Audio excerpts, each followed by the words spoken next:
ছেলে দেখবেন মা বাবার কবরের পাশে দাঁড়াইয়া দুইটা চোখের পানি ছাড়বো আর ডাকবো রব্বির হামহুমা কামা রব্বায়ানি সগীরা। আমার আল্লাহ বলেন, বন্ধু গো, কোন সন্তান যদি মা বাবার কবরের পাশে যাইয়া আমার শিখানো এই দোয়া তেলাওয়াত করে, এরে বাবারা ভাইরা, একটা ছেলেরে হাফেজ বানাইও। আজকে মাথায় পাগড়ি দিল হাফেজের মাথায়। আমার আল্লাহ বলেন, হাসরের মাঠে হাফেজের মা বাবা যারা হবে রে, কে গো ওই হাফেজ সন্তান পেটে রাখছো, হাসরের মাঠে হাফেজের মা বাবারে আমার আল্লাহ কুদরতি নিজের হাতে মাথায় নূরের পাগড়ি পরাইয়া দিবে। যেই পাগড়ি গুলি এত উজ্জ্বল হবে, চন্দ্র সূর্যের আলো তার কাছে অন্ধকার। একবার বলুন আল্লাহু আকবার। অন্যান্য নবী রাসূলরা বলবে, আল্লাহ তারা কোন জাতির নবী, কোন কওমের নবী? আমার আল্লাহ বলবেন, না না, তারা হলো আমার কোরআনে হাফেজের মা বাবা। আমি তাদের নিজ হাতে সম্মানী পাগড়ি পরাইয়া দিলাম। এই মর্যাদা পাবেন একজন হাফেজের মা বাবা। বাজান, একটা হাফেজের মা হও, হাফেজের বাবা হও। বাজান, সারা পৃথিবীর বই পুস্তক পড়ে মা বাবার কবরের পাশে দাঁড়াইয়া যদি দোয়া করে, এই দোয়াই কামইব না? আমার আল্লাহ কোরআনে বলছে, রব্বির হামহুমা কামা রব্বায়ানি সগীরা। বলুন, সারা পৃথিবীর লেখকের বই পুস্তক পাঠ করে হাত বাড়াইলে কাজ হবে না? আল্লাহর কোরআনের এই দোয়া তেলাওয়াত করলে কাজ হবে?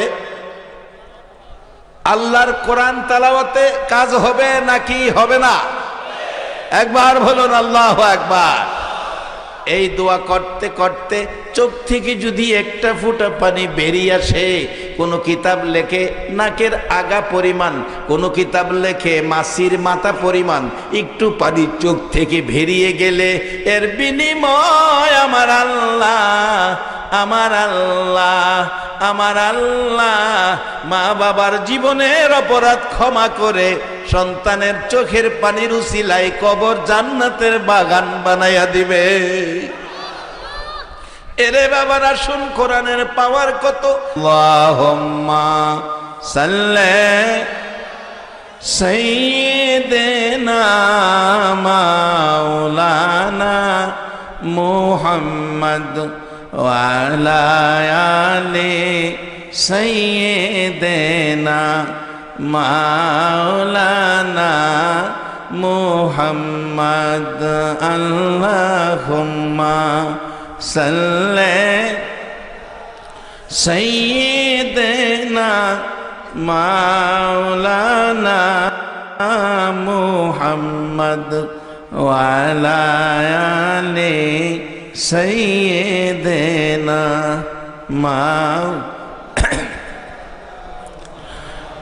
নবীর মায়া ছেড়ে মানুষ কোথায় আছো বুঝি না, তোমার মায়ায় কান্দে নবী, তোমার মায়ায় কান্দে নবী, শুয়ে সোনার মদিনা। আল্লাহুম্মা সাল্লি সাইয়্যিদিনা মাওলানা মুহাম্মদ ওয়া আলা আলি সাইয়্যিদিনা মাওলানা মুহাম্মদ। বালাগাল উলা বিকামালিহি কাশাফাদ দুজা বিজামালিহি আসুন্নতে জামিউ খিসালিহি সাল্লু আলাইহি। বাজান, এমন এক কোরআন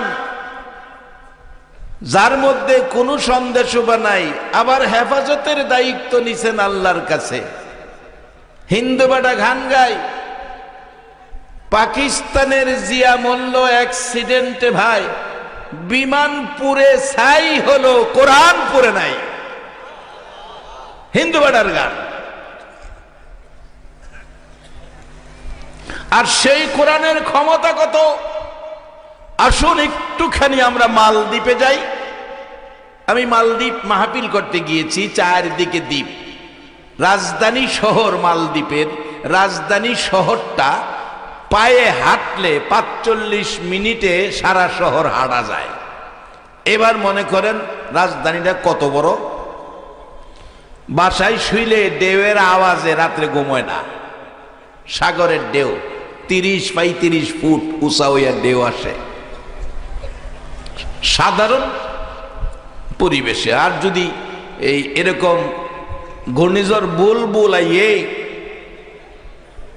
তাইলে জানি কি অবস্থা হয়। এই দ্বীপে যে মানুষগুলি বসবাস করতেন, ইতিহাস লেখে এই দ্বীপের উপর একটা অত্যাচার করত দেওদানবরা। একটা বাণিজ্যিক জাহাজ সাগর দিয়া যাচ্ছে, ঘূর্ণিঝড়ের কবলে ধ্বংস হয়ে গেছে, সবগুলো মানুষ মারা গেছে, শুধু একজন হাফেজে কোরআন বেঁচে গেছে। আজকে যাদের মাথায় পাগড়ি দিয়েছে আপনারা তাকিয়ে দেখছেন, আল্লাহ হাসরের দিন আজকের এই অনুষ্ঠান উসিলা করে হাসরে আমাদের কোরআনের বরকত দিয়ে আল্লাহ মাফ করে দিতে পারে। বাজান দুনিয়াতেও দেখবেন বাস্তবে এক জামাইয়ের পিছে পিছে 500 মেহমান অনেক সময় খায় না। আজকে 60 জন জামাইয়ের পিছনে আমরা যারা, আমরাও হাসরের দিনে মর্যাদা পাইতে পারি, আল্লাহ পাক দিতে পারে। এই ক্ষমতা আমার আল্লাহর আছে। শুধু আছে আন্তাজ কইরা না তো, কোরআনের মধ্যে কইয়াই দিছে, কুল্লিয়া ইবাদিয়াল্লাযীনা আসরাফু আলা আনফুসিহিম লা তাকনাতু মির রাহমাতিল্লাহ ইন্নাল্লাহা ইয়াগফিরুয যুনুবা জামিয়া ইন্নাহু হুয়াল গাফুরুর রহিম। এই কোরআনের এই ঘোষণা আমার আল্লাহ কেন দিলেন? আমার আপনার মায়ের নবী, মা নাই বাবা নাই নবী। মা আয়েশা বলেন কত কষ্ট নবী উম্মতের জন্য করছে। সারাদিন ঘুরে ঘুরে বিকাল বেলা আমি আয়েশার ঘরে নবী ঢুকলেন। আয়েশা ডাকছে, আয়েশা খাবারের কিছু আছে, পেটে বড় খিদা। মা আয়েশা বলেন হুজুর আছে, বসুন। আপনি বিছানা করে দিলেন, বসলেন। দস্তরখানা সামনে দিলেন। কি দিলেন সামনে? সবাই বলুন বাজান, সবাই বলুন। দস্তরখানাটা কার সুন্নত? সবাই আওয়াজ করে বলুন। সকলের মুসলমানের ঘরে ঘরে টেলিভিশন পাওয়া যাবে, কিন্তু আমার নবীর সুন্নত দস্তরখানা সব ঘরে পাওয়া যাবে না।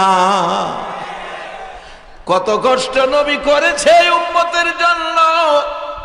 আজকে সে নবীর উম্মত হইয়া নবীর দস্তরখানা একটা সুন্নতের আমল আমাদের ঘরে নাই। টেলিভিশন আছে, টেলিভিশনের বিদেশি কাপড়ের গিলাপ আছে, একটা কম দামি কাপড়ের দস্তরখানা ঘরে নাই। আম্মা জান আয়েশা সিদ্দিকা রাদিয়াল্লাহু তাআলা আনহা বলেন, মাগো তিখুরের মেয়ে লোকেরা, কালকে সকালে স্বামীর হাতে ধরবা, হাতে ধরলে যদি না শুনে স্বামীর পায়ে ধরবা। স্বামী গো, আজকে বিকালে বাড়িতে আসার আগে একটা দস্তরখানা বানায়া নিয়ে আইসো, দস্তরখানায় বসাইয়া তোমারে খানা খাওয়াবো। আজকের এই ফিতনার যুগে একটা মৃত সুন্নত কেউ যদি জীবিত করে সমাজে চালু করে দেয়, 100 গলা কাটা শহীদের সওয়াব নেকি আপনার আমল নামায় দান করে দিবে। মা আয়েশা বললেন হুজুর বসেন। বসেছে, দস্তরখানার সামনে দিয়েছে, দস্তরখানার সামনে একটা প্লেট সামনে। আমার নবী বসে খাবারের অপেক্ষায় আম্মাজান আয়েশা সিদ্দিকা একটা খেজুর ঘরে ছিল, একটা খেজুর নবীর সামনে। আমার নবী একটা খেজুর সামনে দেখে ভাবলেন আর মনে ঘরে খাবার নাই। ইসলাম কত সুন্দর, কত ভ্রাতৃত্ব, কত প্রেম, কত মহব্বত। নবীজি ভাবলেন একটা খেজুর আমি যদি খেয়ে ফেলি আয়েশা না খায়া কষ্ট করবে। খেজুরটাকে দুই টুকরা করে অর্ধেক খেজুর নবী খায়া অর্ধেক খেজুর রেখে দিলেন আয়েশার জন্য। এর নাম হলো ইসলাম। স্বামী স্ত্রীর মধ্যে এই মিল মহব্বত থাকতে হবে। পানি পান করে নবী চলে গেলেন। মা আয়েশা ভাবলেন এই অর্ধেক খেজুর আমি যদি খেয়ে ফেলি, রাত্রে যদি নবী আবার আমার হুজরায় আসে, আবার খাবার চায়, আমি কোত্থেকে দিব? আর তো কিছুই করে নাই। নিজে না খাইয়া খেজুরের অংশ রেখে দিলেন নবীর জন্য। এরে বাবারা, ভাইরা, ও আমার মা বোনেরা, এইভাবে কষ্ট করে যে কোরআন আমাদের কাছে রেখে গেল, যে ইসলাম আমাদের কাছে রেখে গেল, এই ইসলাম আর কোরআন ধরে রাখা আমাদের দরকার আছে কিনা? যারা ধরে রাখবেন তারাই তো জান্নাতি হবেন। মা আয়েশা সিদ্দিকা রেখে দিলেন নবীর জন্য, খাইলেন না। রাত্রে আবার নবীজি মা আয়েশার হুজরায় ডাক দিলেন, আয়েশা দরজা খুলো। খুললেন, ঘরে ঢুকলেন। আয়েশা খাবারের কিছু আছে? জি হুজুর আছে, বসুন। দস্তরখানা দিয়ে প্লেট সামনে অর্ধেক খেজুর। আমার নবী কান্দে গো গাল বাসাইয়া। এরে আয়েশা, অর্ধেক খেজুর তোমার জন্য রেখে গেলাম, তুমি খাইলা না কেন? খেজুর খাইলা না রে আয়েশা? মা আয়েশাও কান্দে। আল্লাহর বন্ধু গো, আল্লাহর নির্দেশে মানুষের কাছে কোরআন পৌঁছানোর জন্য, মানুষকে আমানু বানানোর জন্য, মানুষকে জাহান্নাম থেকে বাঁচাইয়া জান্নাতি বানানোর জন্য সারাটা দিন আল্লাহর হাবিব কষ্ট করেন। আর আমি বাড়িতে থাকি, আমার তো কষ্ট হয় না, আমি না খায়া থাকতে পারি গো আল্লাহর বন্ধু। আল্লাহর বন্ধুরে না খায়া থাকতে দিতে পারি না, এই জন্য আমি না খাইয়া আল্লাহর হাবিবের জন্য রাইখা দিছি। এরে তিখুরের ভাইরা, দিনাজপুরের বন্ধুরা, মক্কায় নবীর জন্ম, মক্কার যুবকেরা নবীরে মারে। ওগো মক্কার নবী, দিনাজপুরের জমিনে আইসা দেখো গো, তোমার পাগলেরা কোরআনের পক্ষে মেহমান হইয়া বসে রইছে।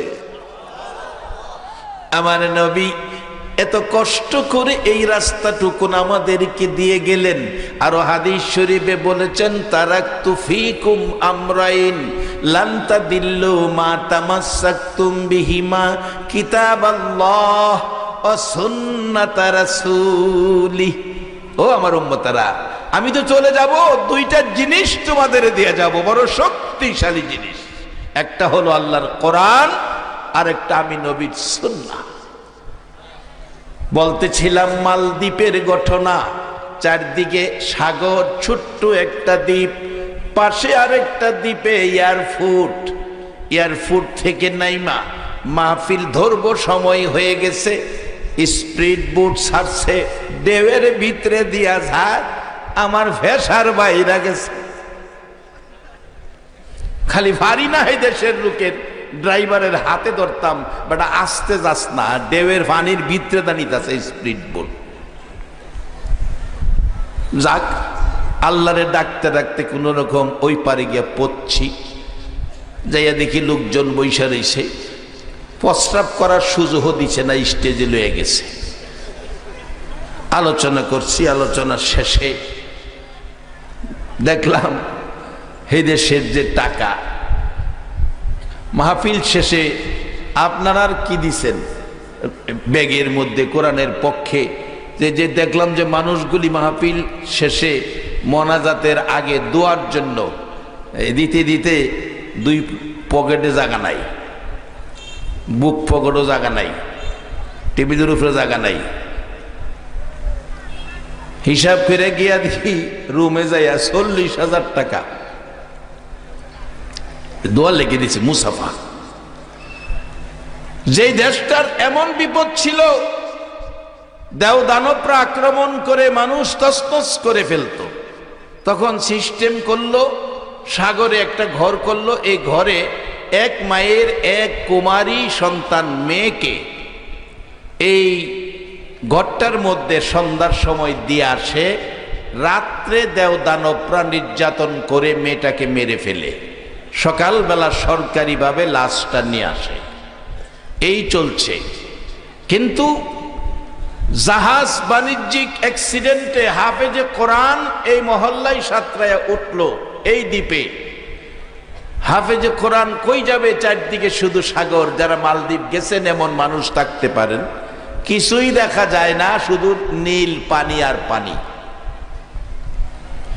হাফেজে কোরআন দ্বীপে বসে কোরআন শরীফ পড়ে।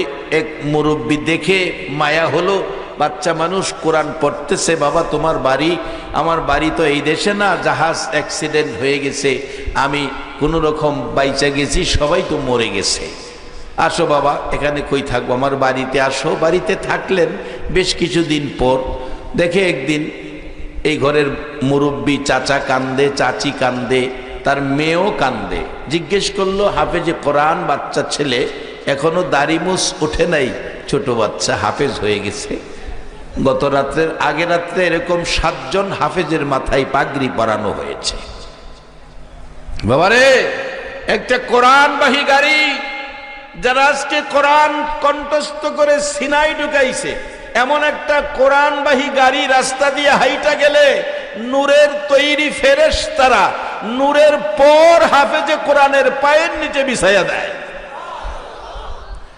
আমেরিকার প্রেসিডেন্ট ডোনাল্ড ট্রাম্প যদি বাংলাদেশে হাঁটে, নূরের তৈরি ফেরেশতারা কি নূরের ভর বিছাইয়া দিব? সালা অবিছাইতে। আরে কোরআনে হাফেজ রাস্তা দিয়ে হাইটা যাওয়ার বরকতে আশেপাশে যদি কবরস্থান থাকে, আল্লাহ বলেন ফেরেশতারা হাফেজে কোরআন আসতেছে, আযাব বন্ধ কর। ফেরেশতারা কই, আল্লাহ আপনি না কইলেন কঠিন আযাব দিতাম? আল্লাহ কই বন্ধ কর, নাইলে হেরা বন্ধ করায় লেব। কারণ হেরা ছোট সময় কেমনে কবরের আযাব বন্ধ করান লাগে, হেরা হেই কায়দা শিখছে। কায়দা হেফজখানায় ভর্তি হইবার আগে মক্তবে কায়দা পড়া না বাজান। আর কোন নবীর উম্মতের কায়দা নাই, আখিরি নবীর উম্মতের কায়দা আছে। একবার বলুন আল্লাহু আকবার। আরে কায়দা জানলে অনেক কিছু করা যায়। হাদিস শরীফে আছে, হাসরের দিন আল্লাহ বিচারের কোর্ট বসায়া বিচার শুরু করবেন। সিরিয়ালে আখিরি নবীর উম্মত খাতাপত্র কাগজপত্র দিবে ফেরেশতারা। আল্লাহ দেখে কইব, তোমার তো এই পৃষ্ঠায় যা দেখলাম সব গুনাহ, 80 বছর বয়সে যা আছে সব গুনাহ। নেকির পৃষ্ঠা দেখি, এই পৃষ্ঠার তো কিছু নাই, খালি। এই ফেরেশতারা হেরে জাহান্নামে নিয়ে যাও। 2 ফেরেশতা ধরে কিতাবে লেখে, হাদিস শরীফের মধ্যে 2 ফেরেশতা ধরে জাহান্নামে নিতে থাকবো। যখন দেখবো রাস্তাঘাট ভালো না, আমারে কই নিতাছস? ফেরেশতারা কেউ হুনো নাই কি কইছে? আল্লাহ জাহান্নামে নিতে কইছে। আমি যে আখিরি নবীর উম্মত, তোরা জানোস না? তা আমরা রে কইলে কি লাভ হইব? আল্লাহই তো কইছে জাহান্নামে নিতাম। কয় না আমি জাহান্নামে যাইতাম না, হাসরের দিন কইব। ধাক্কাধাক্কি লাগাই দিব ফেরেশতাদের সাথে। ফেরেশতারা কেউ এমন বেজুইত্যা বান্দা তোর পাইছি না।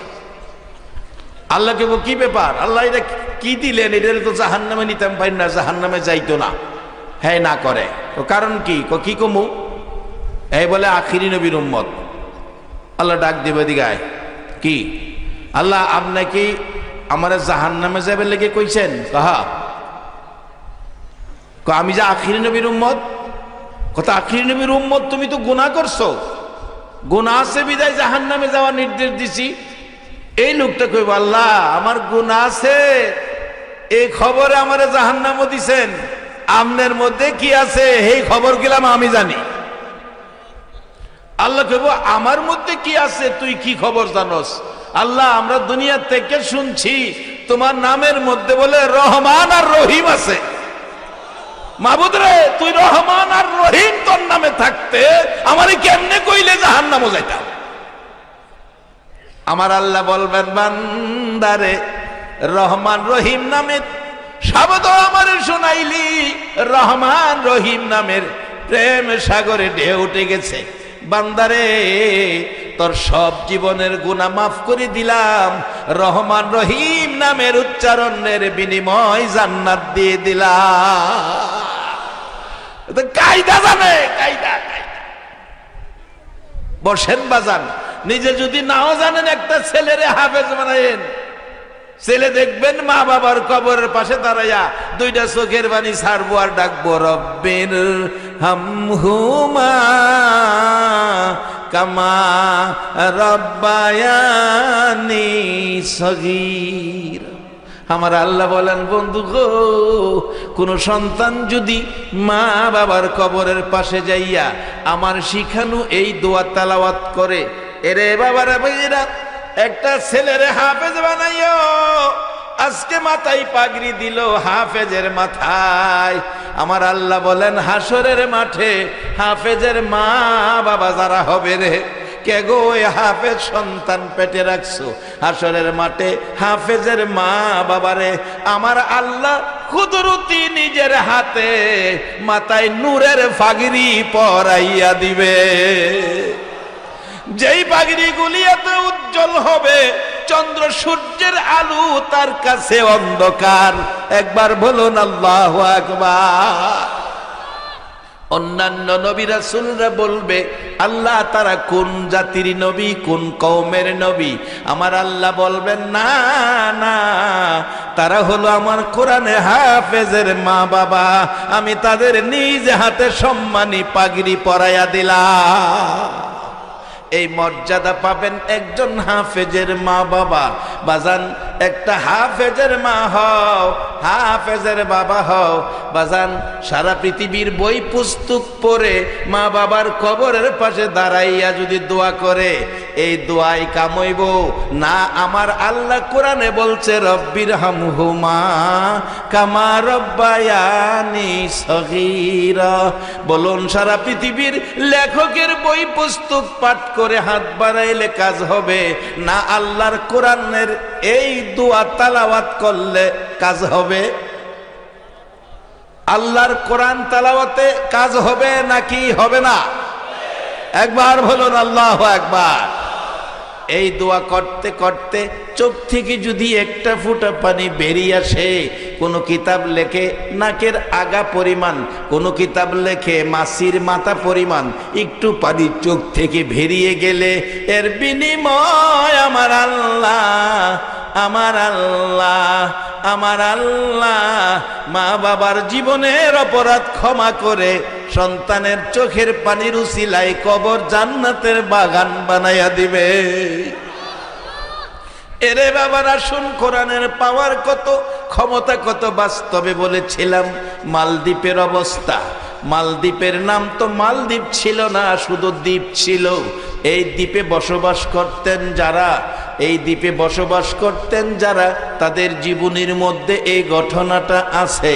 এবার হাফেজে কোরআন বলতেছে, চাচা কেন কান্দেন? কো বাবা, আমার মেয়েটাকে 2 দিন পরে ওই ঘরটার মধ্যে দিয়ে আসতে হবে, আমার একটা মেয়ে মাত্র, মেয়েটাকে রাত্রে মেরে ফেলবে, এই ব্যথায় কান্দি। কেন? কারণ কি? এক জাতীয় শত্রুরা এসে আক্রমণ করে সাগর থেকে এইভাবে একটা মেয়ে বৎসরে দিতে হয় আমাদের দ্বীপ বাঁচানোর জন্য। হাফেজে কোরআন হাফেজ আব্দুল মাল তার নাম ছিল, হাফেজ আব্দুল মাল। হাফেজ আব্দুল মাল বাচ্চা ছেলে বললেন, চাচা এবার আপনার মেয়েকে দিয়েন না, এই ঘরের মধ্যে আমি হাফেজ আব্দুল মালকে দিয়ে আসেন, আমি দেখি কে আছে এত শক্তিশালী, আমি আল্লাহর কোরআন দিয়ে মোকাবেলা করব। নারে তাকবীর! কোরআন আছে যেখানে বাজান, কোরআন ছাড়া ওয়া কবর যায়েন না, কোরআন লইয়া কবর যায়েন। হাফেজ আব্দুল মাল বলেন, চাচা ভয় পায়েন না, আপনার মেয়ের দিয়েন না, আমারে দিবেন। ওই দ্বীপের মুরব্বী বলেন, বাবা পুরুষ দিলে হবে না, মেয়ে দিতে হবে। চাচা সমস্যা নাই, আপনার মেয়ের সকল পোশাকগুলো আমাকে পরাবেন, দাড়ি মুছ উঠে নাই, মেয়ের মতোই দেখা যাবে, আমাকে মেয়ের পোশাকগুলো পরাবেন, কাউরে বইলেন না, মেয়ের মতো সাজাবেন, আমাকে ঘরে দিয়ে আসবেন। ঠিক আছে বাবা, কাউরে বলবো না। মেয়েটাকে লুকাইয়া রাখলো। এ হাফেজ কোরআন হাফেজ আব্দুল মাল, হাফেজ আব্দুল মাল, কে গো সে কোরআনে হাফেজের বাবা হয়েছ? কে হাফেজের কোরআনের মা হয়েছ? ধন্য জীবন গোতার একটা হাফেজের বাবা। যা আজকে সেই ভাগ্যবান ব্যক্তিকে কি করে কোরআনের ক্ষমতা হাফেজ আব্দুল মালকে সন্ধ্যার সময় এইভাবে মেয়ের পোশাক পরাইয়া সাজাইয়া ওই ঘরের মধ্যে সাগরে রেখে আসছে। দেওদানবরা যেই সময় আক্রমণ করবে সেই সময় তারা আসতেছে আনন্দ উল্লাস হই হাল্লা করে। হাফেজ আব্দুল মাল আল্লাহর কোরআন তালাওয়াত শুরু করে দিয়েছে। কোরআনের ধাক্কা তাদের গায়ে লাগে, তারা কাছে আসতে চায় কিন্তু কোরআনের ধাক্কায় আসতে পারতেছে না। বলল আজকে আবার কোন শত্রু আইসা গেল। দেওদানবরা ভাবতেছে আমরা তো তার সাথে পারছি না, এ আবার কে আসলো। এইভাবে কোরআন তালাওয়াত করতে করতে তারা কাছাকাছি আসলে কোরআনের এমন এক জায়গায় পৌঁছে গেছে হাফেজ আব্দুল মাল, সেই কোরআনের ধাক্কায় সকল দেওদানব মিসমার হয়ে গেছে, সব পানি হয়ে গেছে। সকালবেলা সরকারের নির্দেশে ওই দ্বীপের লোকেরা লাশ আনতে গেছে, যাইয়া দেখে একটা মহিলা বসে বসে কোরআন শরীফ পড়ে। আরে এটা কোন মহিলা? সুরতে দেখা যায় মহিলা, কিন্তু কণ্ঠে বোঝা যায় পুরুষ। এর নিয়ে আসলো এই দেশের রাষ্ট্রপ্রধানের কাছে। রাষ্ট্রপ্রধান আসলো, ঘটনা কি? তো মারতে পারলো না, মরে নাই, ঘটনা কি? বলল মাগো তুমি কি ঘটনা হয়েছে বলো। না আসছিল তো সবাই, আমারে মারবো কই, আমি তো এদের মেরে ফেলছি। কই কণ্ঠে তো বোঝা যায় তুমি পুরুষ। কই জি আমি হাফেজ আব্দুল মাল, আমি একজন কোরআনে হাফেজ, আমার সিনায় আল্লাহর কোরআন। একজন হাফেজে কোরআনকে যেখানে দাফন করা হয়েছে 200 বছর পরে হাফেজে কোরআনের লাশটা মাটির নিচে অক্ষত অবস্থায় পাবেন।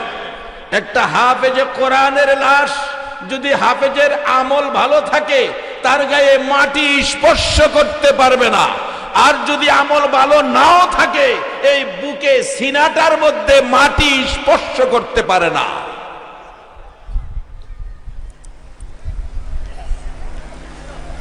ও মুসলমান, আমাদের অবস্থান কোথায়? নবী কি আমাদেরকে দিয়ে গেল? ভারতের উত্তরপ্রদেশ, জায়গাটার নাম শফিপুর।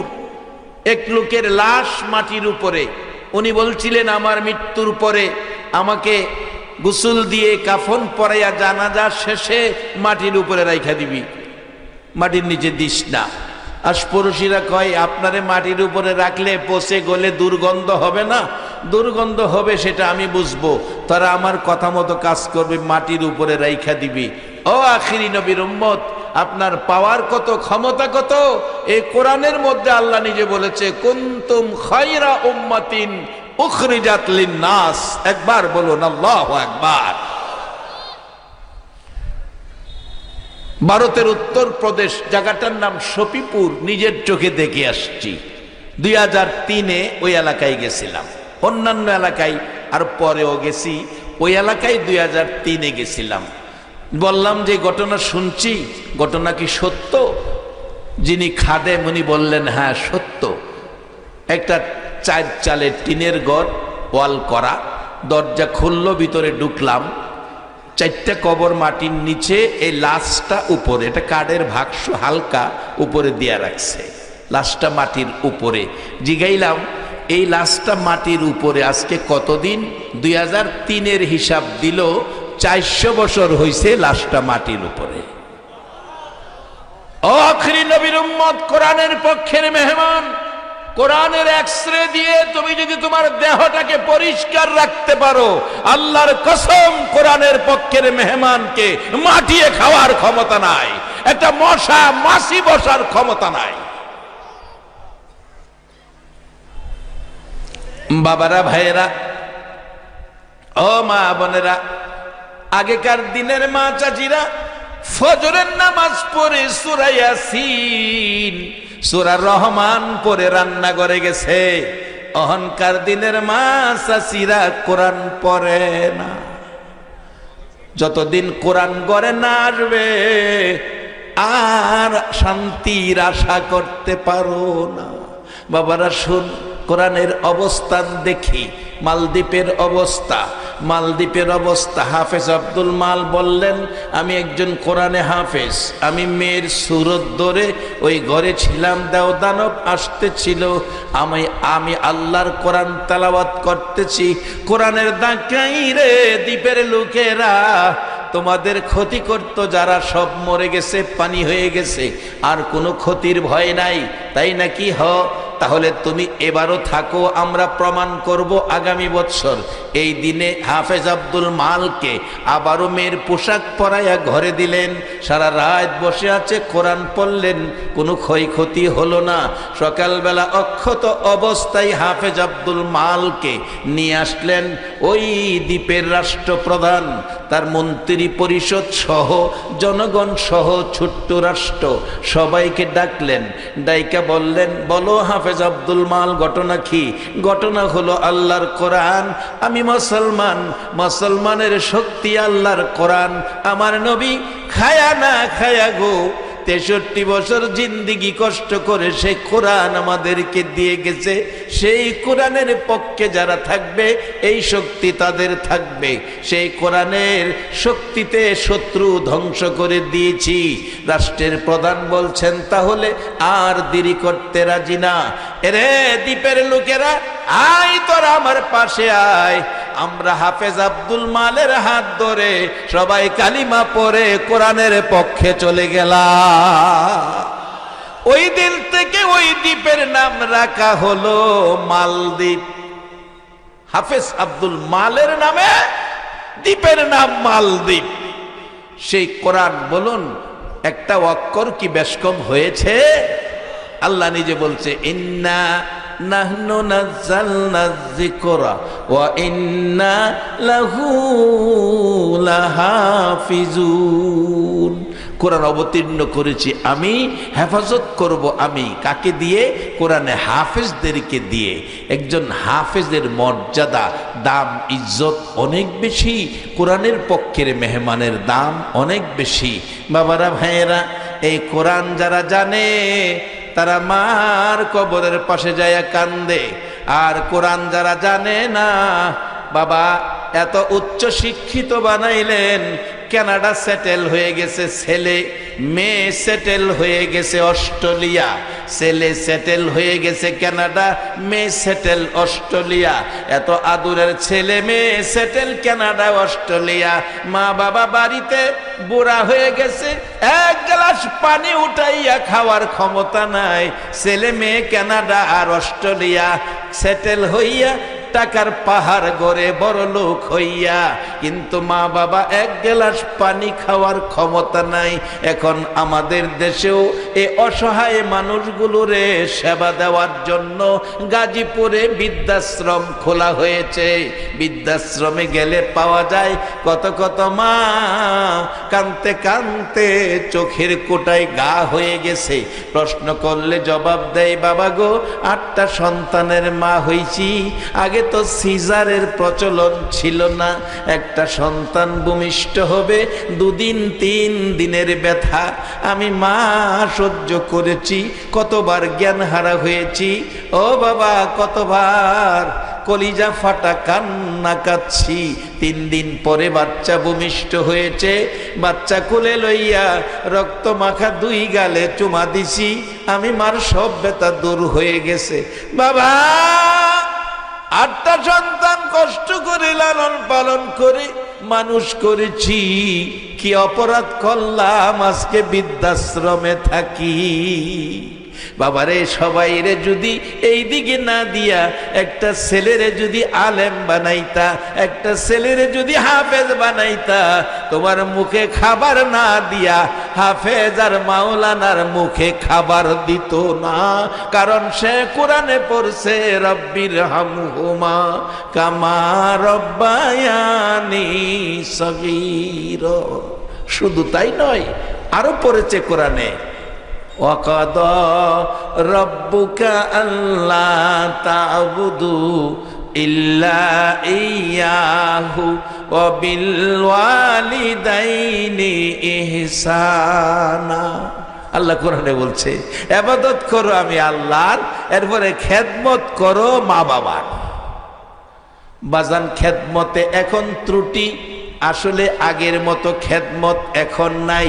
যার বাস্তব আমার এলাকার ঘটনা বলছি, গত রমজানের আগের রমজানে মার সাথে ছেলের বউ 2 জনে কথা কাটাকাটি করে দিনের বেলা এক পর্যায়ে বাউন্ডারি করা বাড়ি, এক পর্যায়ে মা গো মা, যে মার পায়ের নিচে জান্নাত আমার নবী বলেছে, সেই মাকে রাগ হইয়া 2 জনে মিলে 3 টুকরা করে ফেলাইছে। এবার আপনাদের কাছে ফায়সালা চাই, যারা মার গায়ে হাত তুলে মাকে 3 টুকরা করছে, এরা কি নামাজ পড়া মক্কা মদিনা হজ কইরা বেহেশতে যাওয়া সম্ভব?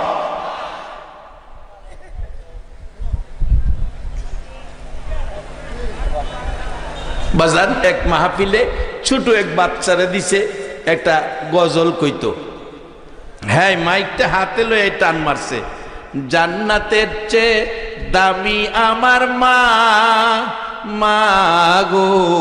বাচ্চা, আমার গলা তো এই 6 ইঞ্চি 5 মতো মোড়া, এই বাচ্চা তো চিকন গলা, মনটা কয় যে কলিজা দইরা টান্না মারছে, জান্নাতের চেয়ে দামি আমার মা, মা গো, জান্নাতের চেয়ে দামি আমার মা। বলুন কথাটা সত্য কিনা? কত লেখক লিখেছে ছোটকালের ঘটনা, হাতে পায়ে তেল মাইখা মাই দিল শক্ত করি, প্রস্রাব পায়খানা আমরা মায়ের কুলেই করি, তবু নামা রাগ হইল দিল 2 মুছে, আমার সুখ নাই রাখিয়া মাই থাকে বিজাতে। এই দরদি ছিল একমাত্র মা, সে মারে 3 টুকরা করছে। এবার বলুন বেহেশতে যাওয়া সম্ভব হবে কিনা? 3 টুকরা করে একটা টুকরা বড় অংশটা বাথরুমের ভিতরে তালা মাইরা রাখছে, ছোট একটা টুকরা 2 ঘরের ফাঁকে ফালাইছে। নারী বুড়ি যেটা দুর্গন্ধ বেশি হবে, তাড়াতাড়ি হবে, উঠানে মাটি করতেছে, মাটির নিচে গাইরা রাখবে। গেটের থেকে এক মহিলা দেখছে, জিজ্ঞেস করে কি করো? কয় লাউ গাছ লাগামু।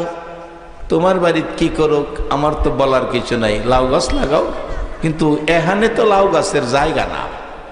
মেয়ে চলে গেছে। এদিকে মার এক অংশ মাটির নিচে, আর এক অংশ বাথরুমে বড় অংশটা, আর এক অংশ 2 ঘরের ফাঁকে। এ অবস্থায় রাখলেন। ছোট ছেলেটা ঢাকায় লেখাপড়া করত। ছোট ছেলেটা বিকাল বেলা কেন জানি বন্ধুদের সাথে ঘুরতে গিয়েছিল। ডাকতেছে, বন্ধুরা রে, কেন জানি আমার কলিজায় আগুন জ্বলতেছে, তোরা আমারে বাধা দিস না, আমি এখন বাড়িতে যাব। কি জানি কি হলো। বাড়িতে যাইয়া বলছে তার ভাই বউকে, আমার মা কই? ভাই বউ বলছে, মা কোথাও বেড়াইতে গেছে, না হয় তোমার বোনের বাড়িতে গেছে। তাহলে আমি গোসল করে 4টা ভাত খাইয়া মাকে নিয়ে আসি। গোসলখানার কাছে গেছে, তালা মারা। ওই ছেলেটার কলিজায় আগুন জ্বলা উঠছে। জিজ্ঞেস করে, ভাবি এ বাথরুম তালা মারা কেন? সমস্যা আছে? ভাবি সমস্যা মাইনা নিতে পারি, কেন জানি বাথরুমের দরজায় আসার পর আমার কলিজায় আগুন জ্বলা উঠছে। সন্দেহ লাগে গো, চাবি দাও। হে বাথরুমে কি আমি একটু দেখব, কেন আমার অশান্তি লাগে? বাবা সুসন্তান যদি হয়, মা বাবার ব্যথা সন্তানের কলিজায় লাগে। আর সন্তানের ব্যথা দুঃখ পৃথিবীর যেখানে হয় না কেন, পৃথিবীর কেউ জানে না। সন্তানের দুঃখ ব্যথা কষ্টের খবর বলুন আগে জানে কে? এরে বাবারা, কোরআন পড়ো, কোরআনে পাইবা মার মর্যাদা কত। কোরআন পড়ো, কোরআনে পাইবা বাবার মর্যাদা কত। এই মা বাবারে যদি কেউ কষ্ট দাও, যাই না রাইখো নামাজ রোজা হজ যাকাত, মুফতি মুহাদ্দিস মুফাসসির মক্কা মদিনার ইমামও যদি হও, তোমার মা বাবা যদি অসন্তুষ্ট থাকে রে বাবা, তাহলে তোমার জান্নাতে যাওয়া হবে না। সে কোরআন দরকার, কোরআন ঘরে নেন, কোরআন পাশে রাখেন। বলতেছিলাম 3 টুকরা করে এই অবস্থায় মাকে মেরে ফেললো। এবার ছোট ভাইটা ঢাকায় থাকতো, বাড়িতে যাইয়া গোসলখানায় গোসল করবে। ভাবি বলছে, চাবি তো হারিয়ে ফেলছি, পুকুরে গোসল করে আসো।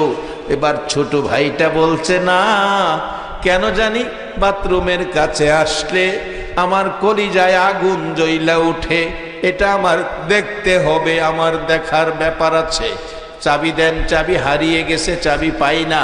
ঠিক আছে, আমি ব্যবস্থা করছি, খুলতেছি। পাশে রিকশার গ্যারেজ ছিল, রিকশার গ্যারেজ থেকে হাতুড়ি আনতে গেছে। এই ফাঁকে ভাই বউ ঘর থেকে পালিয়ে গেছে। আয়শা হাতুড়ি দিয়ে এই দরজার তালার উপর আঘাত করে, তালা ভাঙ্গা দেখে গো, জান্নাত যার পায়ের নিচে, মায়ের বড় অংশ বাথরুমে। ছেলেটা পাগলের মতো কাঁদতেছে আর ডাকতেছে, আসপড়শিরা রে, আত্মীয় স্বজনেরা রে, কে কোথায় আছো, দেখা যাও আমার মার অবস্থা কি। লোকেরা আসলেন, আত্মীয় স্বজনেরা আসলেন, থানার থেকে পুলিশ আসলেন। 3 টুকরা খুইজা বাহির করে ছেলেটাকে ধরে ফেলেছে, বড় ভাইটাকে। বউটারে ধরতে পারে নাই। বিচার শুরু হলো। মাইরের কথা শুনে বউ ইচ্ছা করে ধরা দিল। বাংলাদেশি আইনে বিচার শুরু হলো, বিচার হইতেছে। বলুন আল্লাহ, আল্লাহর হাবিবের আইনের বিচার আছে কিনা? আমার নবী বলেছে, আরে উম্মতেরা, মা বাবারে ব্যথা দিও না, মা বাবারে কষ্ট দিও না। কোরআনের মধ্যে আসছে, কোরআনে আল্লাহ বলছে, ওয়াসাইনাল ইনসানা বিওয়ালিদাইহি ইহসানা হামালাতহু উম্মুহু কুরহাও ওয়াদাতহু কুরহা। একবার বলুন আল্লাহু আকবার। আমার নবী হাদিস শরীফে বলেছে, বিররুল ওয়ালিদাইনি আফদালু মিনাস সালাত ওয়াস সাদাকাত ওয়াস সাওমি ওয়াল হাজ্জি ওয়াল উমরাতি ওয়াল জিহাদি ফি সাবিলিল্লাহ।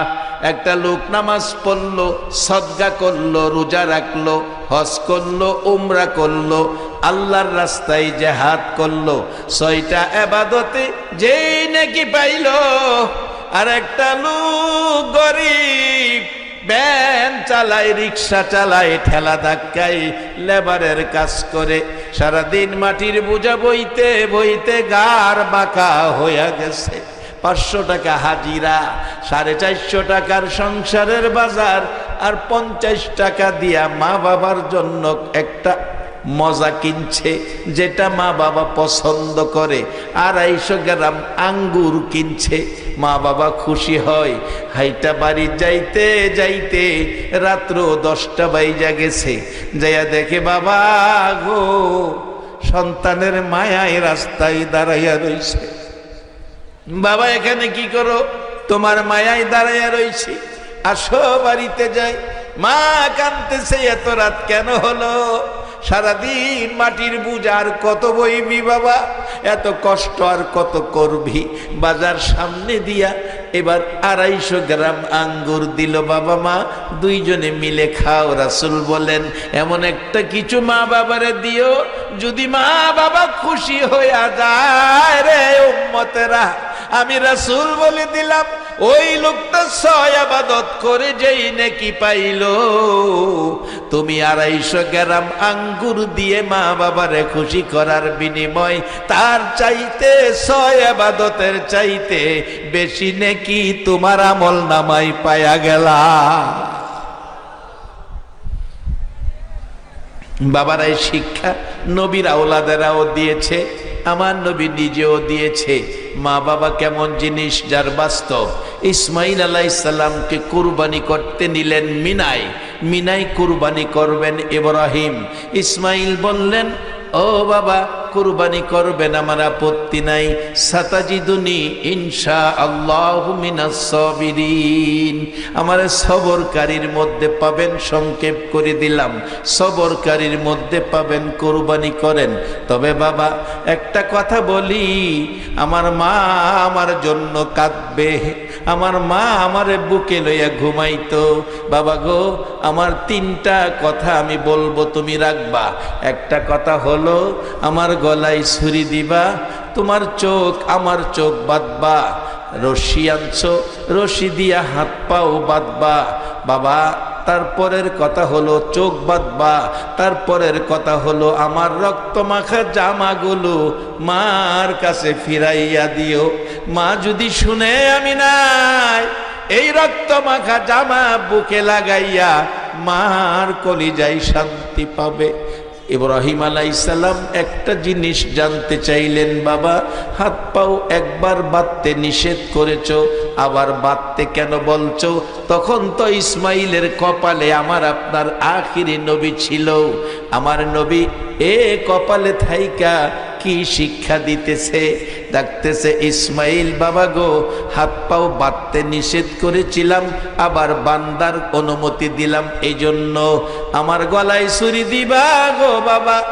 গলা কাটার ব্যথায় লড়াচুরি করব, আমার পাও যদি তোমার গায়ে লাগে গো বাবা, আমার বেয়াদবি হবে। আমি ইসমাইল বেয়াদব হইয়া কবর যেতে চাই না। এই জন্য বলছি হাত পাও ভালো করে বাঁধবা। শুধু তাই নয়, ইসমাইল আলাইহিস সালাম আরো কি শিক্ষা দিল? ইসমাইল থাকে মক্কায়, ইব্রাহিম সিরিয়ায়। বিয়ে করে চিঠি লিখছে, বাবা বউটা দেখে যাও। ইব্রাহিম খুশি, সিরিয়ার থেকে ঘোড়া চালাইয়া জর্দানের উপর দিয়া রাস্তা মক্কায় ঢুকলেন। ইসমাইল আলাইহিস সালামের বাড়ির গেইটে ডাকতেছে, ইসমাইল বাড়িতে আছো? ইসমাইল, জি। বাড়িতে নাই তো? ইসমাইল, কে আপনি? ইব্রাহিম বলেন, তুমি কে? আমি ইসমাইলের স্ত্রী। ইসমাইল কোথায়? ঘরে নাই। মাগো দরজা খোলো, আমি মুসাফির মেহমান, বুড়া মানুষ, বহু দূর থেকে আসছি। না, দরজা খোলা যাবে না, পুরুষ ঘরে নাই। ইব্রাহিম বললেন, মা কষ্ট পাইলাম। মাগো ইসমাইল আসলে বইল, একটা বুড়া মানুষ আসছিল, কষ্ট পাইয়া গেছে। আর একটা কথা বইল, ঘরের চৌকাট ভালো না। চলে গেলেন ইব্রাহিম। কিছুক্ষণের মধ্যে ইসমাইল বাড়ির গেটে। তখন মোবাইল ছিল না, টেলিফোন ছিল না। ইসমাইল আলাইহিস সালাম বাড়ির গেটে দাঁড়ায়া কান্দে, বিবি বিবি গো, বল কোনো মুসাফির মেহমান আসছিল কিনা? বিবি বলেন, কেমনে জানো? বাহির থেকে চিল্লাইতেছো। ইসমাইল আলাইহিস সালাম কান্দে, বিবি কেন জানি গো, বাড়ির গেটে আসার পর আমার বাবার গন্ধ নাকে লাগতেছে। বিবি বাবার কণ্ঠে ইসমাইল ইসমাইল ডাক কানে ঢুকতেছে। বল সত্য করে কেউ আসছিল কিনা? আসছিল একজন মুসাফির বুড়া মানুষ। কত বড় সাহস তোমারে ইসমাইল ইসমাইল বলে ডাকে। ইসমাইল আলাইহিস সালাম একটা চিৎকার মারছে, বিবি গো বল এই মানুষটা কই, যিনি আমারে ইসমাইল ইসমাইল বলে ডাকছে গো, ইনি আমার বাবা ইব্রাহিম ছাড়া কেউ না। বলুন, সন্তান যত বড়ই হোক, বাবা কি সন্তানের সাপ কইয়া ডাকবনি? বাসান আমার একটা বলিয়ম ছিল, বাড়িতে গেলে কোন সময় আইসস, আজকা কই যাবে কোন সময় আইসস, এ বলিয়মটা গত 4 বছর হয়ে গেছে আমার বাবা দুনিয়ার থেকে বিদায়ী হয়েছে। কেউ তো আর এই কথাটা এইভাবে জিগায় না, কই গেছিলে, কোন সময় আইসস। মাঝে মাঝে রাত্রে যাইয়া বাবা ঘুমিয়ে থাকে, বাবার চেহারার দিকে তাকাইতাম। আমার নবী বলছে, উম্মতেরা রে, যেখানেই যাও, যেখান থেকে আসো, মা বাবা কোথায় ঘুমিয়ে আছে সেই রুমে যাও, মা বাবার চেহারার দিকে মায়ার নজরে তাকাও। যতবার মা বাবার চেহারার দিকে তাকাবি রে উম্মতেরা, ততটা কবুল হজের নেকি তোমার আমলে পাইবা। এই শিক্ষা নবী দিয়ে গেছেন। ইসমাইল আলাইহিস সালাম ডাকে, বিবি কই আমার বাবা কই? চলে গেছে। বাবা কিছু বলেছে? বলছে ঘরের চৌকাট ভালো না। আমি দেখি ভালো, লোকটা বাহির থেকে কিভাবে বলল চৌকাট ভালো না। ইসমাইল আলাইহিস সালাম বলেন, বিবি গো চৌকাটের কথা বলে নাই, তোর ব্যবহার ভালো না বলে গেছে। বাবারে খুশি করার জন্য তোরে বিদায় করে দিলাম। আবার বি করে চিঠি লিখছে, বাবা আসো গো চৌকাটটা দেখা যাও। রওনা হবেন, বিবি সাহারা সামনে দাঁড়াইছেন। বুড়া মানুষ, ছেলের বউ দরজা খোলে না, তোমারে যেতে দিব না। ইব্রাহিম আলাইহিস সালাম কান্দে, বিবি বাধা দিস না, আমার ছেলেটারে দেখতে মন চায়। বাবা যারা হইছেন তারাই বুঝবেন ছেলেমেয়ের জন্য বাবার কত মায়া। বাধা দিস না, ঠিক আছে যাইতে পারো, গোড়ার থেকে মাটিতে পাও দিবা না, ঠিক আছে, বেশিক্ষণ দেরি করবা না, ঠিক আছে। বাড়ির গেটে যাইয়া ডাকতেছে, ইসমাইল বাড়িতে আছো? ইসমাইল। পরের বউটা ডাকতেছে, কে গো তুমি? এত সুন্দর করে ইসমাইল ইসমাইল বলে ডাকো, ডাকে বোঝা যায় ইসমাইলের আপন দরদি কেহ হইবা। ইসমাইলের দরদি ছাড়া এইভাবে ডাকার কথা না। ইব্রাহিম আলাইহিস সালাম কয়, এবারের ব্যবহারটা ভালো দেখা যায়। জিজ্ঞেস করে, মা তোমার পরিচয় কি? ইসমাইলের স্ত্রী। ইসমাইল কোথায়? ঘরে নাই। কখন আসবে বলতে পারি না। বাবা ইসমাইলের খবর নিলেন, আমার পরিচয় জিগাইলেন, আপনার পরিচয়টা কি আমি জানতে চাই। মা আমি হলাম ইসমাইলের বাবা ইব্রাহিম খলিল। এই কথা বলতে দেরি, বউ দরজা খুলতে দেরি নাই, শ্বশুরের পায়ে সালাম করেছে। বাবা ময় মুরব্বী, মা বাবা শ্বশুর শাশুড়ির পায়ে সালাম করবেন। সালাম করে পায়ে ধরে টানতেছে, বাবা বাবা নামেন, গোড়ার থেকে নামেন। ইসমাইল ঘরে নাই, বাবা আপনি ঘরে আসেন। বাবা গো আপনার পাই না, একটা নজর দেখতে আমার বড় আকাঙ্ক্ষা ছিল।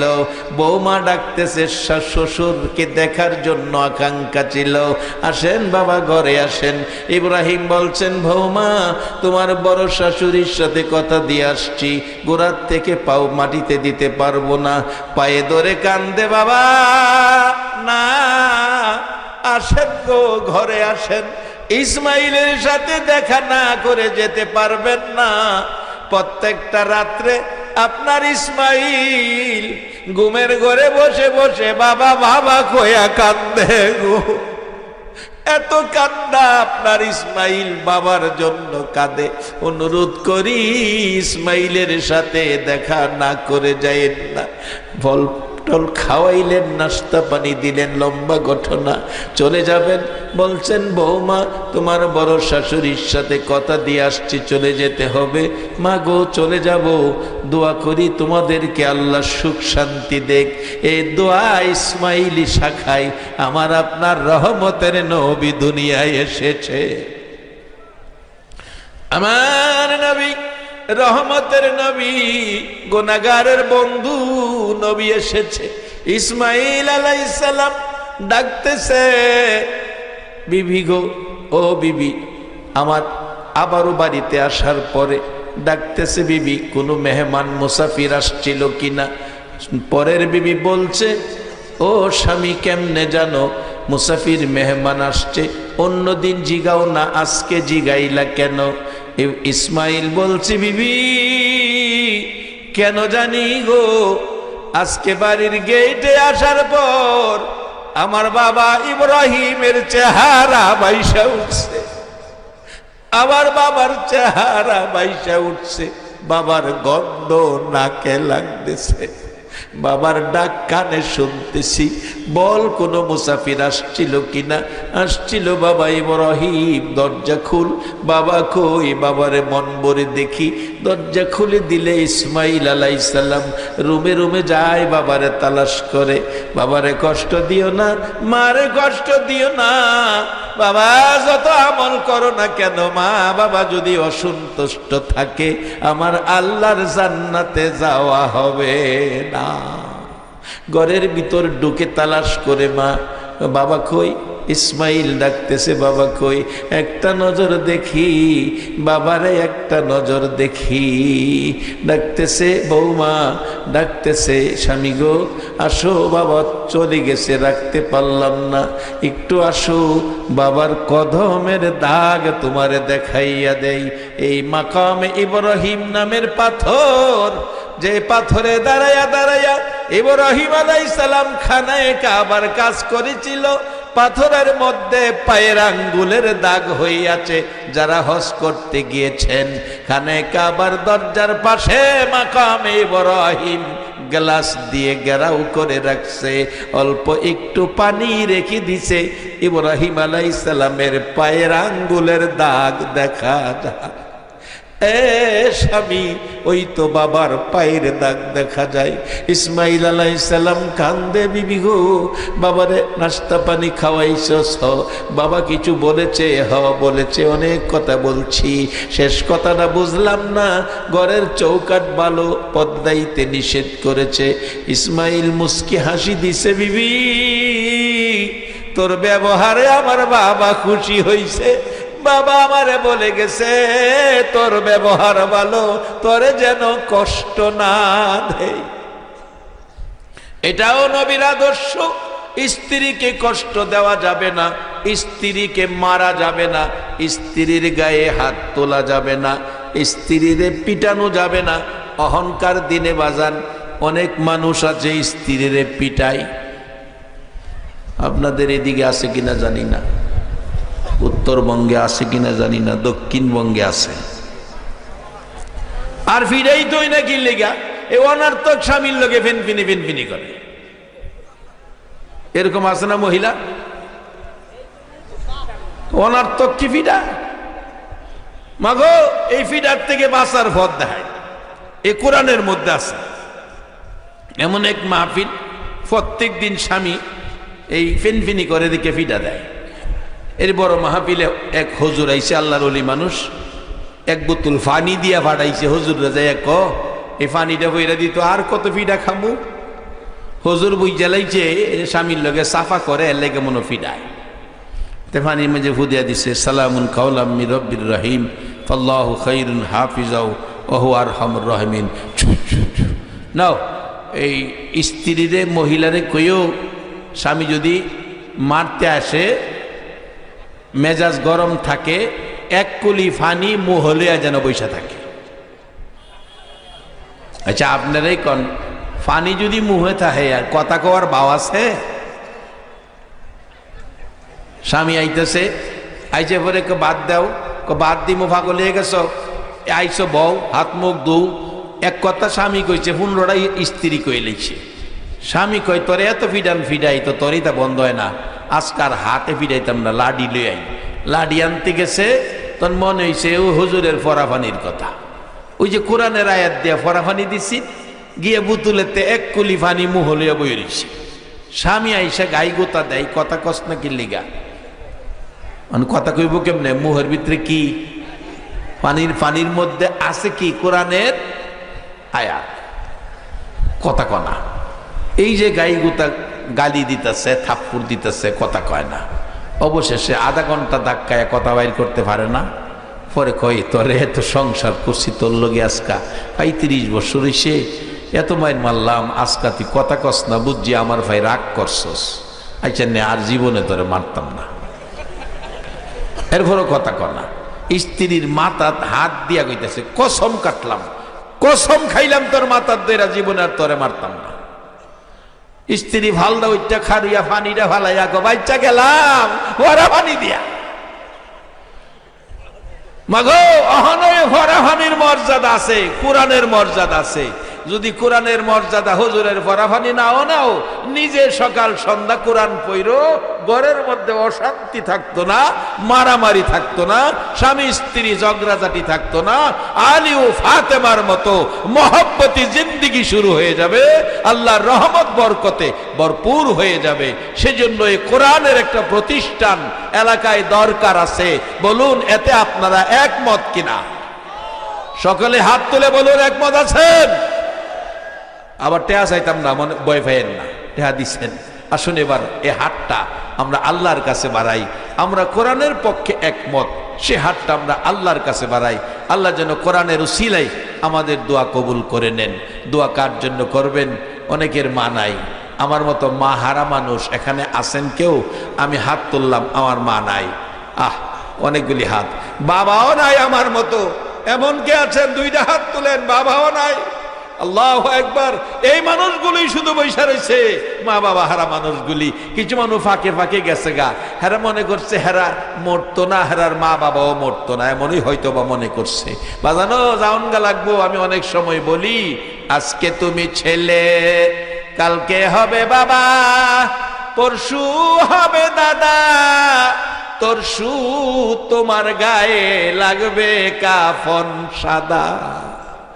এর বাইরে একটা কদম যাওয়ার কোনো সুযোগ নাই। তাই আসুন, হাদিস শরীফে রাসূল বলেছেন, আদ-দুআউ মুখুল ইবাদা। হাদিস শরীফে আরো বলেছেন, খায়রুকুম মান তাআল্লামাল কুরআনা ওয়া আল্লামা। পৃথিবীতে ওই ব্যক্তি সর্ব উত্তম ব্যক্তি যে কোরআন শিখে, যে কোরআন শিক্ষা দেয়। আজকে তাদেরকে নিয়ে আমরা হাত বাড়াবো। আল্লাহ যেন দোয়া কবুল করেন। মা বাবা যার কবরে, তাদের জন্য 2টা ফোঁটা চোখের পানি দিয়েন।